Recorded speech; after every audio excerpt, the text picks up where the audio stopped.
2 ദിവസത്തിന് മുൻപ് നടന്ന ഒരു വീഡിയോ ആണിത്. പലരും കണ്ടു കാണും. സമൂഹ മാധ്യമങ്ങളിലൊക്കെ ഭയങ്കര ചർച്ചയായിട്ടൊരു സംഭവമായിരുന്നു. അറിയാത്തവർക്ക് വേണ്ടി പറയാം, ഐഫോൺ വാങ്ങിക്കൊടുക്കാത്തതിന് മലയുടെ മുകളിൽ നിന്നുകൊണ്ട് ചാടുമെന്ന് ഭീഷണിപ്പെടുത്തുന്ന ഒരു മകനാണത്. വെറും 19 വയസ്സ് മാത്രം. 10ാം ക്ലാസ്സിൽ 95% മാർക്കോട് കൂടി പാസ്സായി നീറ്റ് പരീക്ഷയ്ക്കൊക്കെ പ്രിപ്പയർ ചെയ്യുന്ന ഒരു വ്യക്തിയാണ്. അവന്റെ അമ്മയും അച്ഛനും അവിടെ നിന്നുകൊണ്ട് കാല് പിടിച്ച് കരയുകയാണ്. ദയവ് ചെയ്ത് ആ തറയിൽ കിടന്ന് അപേക്ഷിക്കുകയാണ്, ദയവ് ചെയ്ത് ചാടരുതെന്ന്. വെറും ഒരു ഐഫോൺ. ഈ മകനെ രക്ഷപ്പെടുത്തുന്നതിനിടയിൽ അച്ഛനും കൂടി താഴെ വീഴുന്ന മരിക്കുകയായിരുന്നു. ഭർത്താവും മകനുമില്ലാത്ത ഈ ലോകത്ത് ഇനി ജീവിക്കണ്ട എന്ന് പറഞ്ഞ് അമ്മയും ചാടി ചാകുകയായിരുന്നു. ഒന്ന് ആലോചിക്കുക, ജനറേഷന്റെ ഒരു പോക്ക് എങ്ങോട്ടാണെന്നൊന്ന് ആലോചിച്ച് നോക്കും. ഇതുപോലത്തെ പ്രവർത്തികളൊന്നും 90s കിഡ്സോ അല്ലെങ്കിൽ ഏർലി 20 കിഡ്സോ ഒന്നും ചെയ്യുന്നത് ഞാൻ കണ്ടിട്ടില്ല, ഒരിടത്തും കേട്ടിട്ടുമില്ല.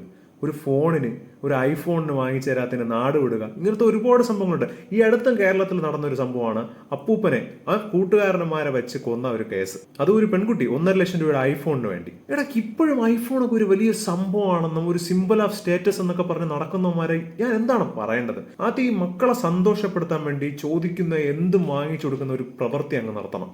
കുറെയൊക്കെ തങ്ങളുടെ കഷ്ടപ്പാടും ദുഃഖവും ദാരിദ്ര്യവും ഒക്കെ അറിഞ്ഞു വേണം മക്കളെ വളർത്താൻ. നിനക്ക് അത്രയ്ക്കും വേണമെങ്കിൽ നീ സ്വന്തമായിട്ടൊന്ന് അധ്വാനിച്ച് നോക്കും.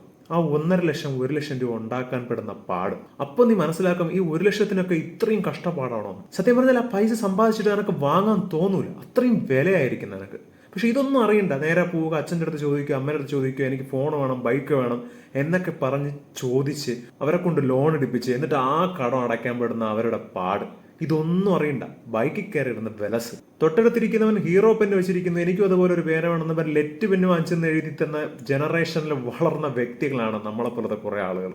അവർക്കറിയാം വീട്ടുകാരുടെ ദാരിദ്ര്യവും ദുഃഖവും എന്താണെന്ന്. ഒരേ ഒരു മകനാണ് ആ കുടുംബത്തിന് എല്ലാം ആ മകനായിരുന്നു. ആ മകന് വേണ്ടി എന്തും അവർ ചെയ്തു കൊടുക്കരുത്. പക്ഷെ ആ ഒരു സാഹചര്യത്തിൽ 1 ലക്ഷം രൂപയുടെ ഒരു ഐഫോൺ വാങ്ങിച്ചു കൊടുക്കാൻ പറ്റാത്ത ഒരു അവസ്ഥയായിപ്പോയി. അവനെ രക്ഷപ്പെടുത്തുന്നതിന്റെ ആ ഒരു ഭാഗമായിട്ടാണ് ആ വീട്ടുകാർ, ഒരു കുടുംബം തന്നെ ഇല്ലാതാവുന്ന ഒരു ഐഫോൺ കാണാം. ഇത് കമ്പനിക്കാരെ കുറ്റം പറഞ്ഞിട്ടോ അല്ലെങ്കിൽ ഈ ഐഫോണിനെ കുറ്റം പറഞ്ഞിട്ടോ ഒന്നും ഒരു കാര്യമില്ല. ഇത് ഓരോരുത്തരുടെ മൈൻഡ് സെറ്റാണ്. മക്കൾ എന്ത് ചോദിച്ചാലും വാങ്ങിച്ചു കൊടുക്കും.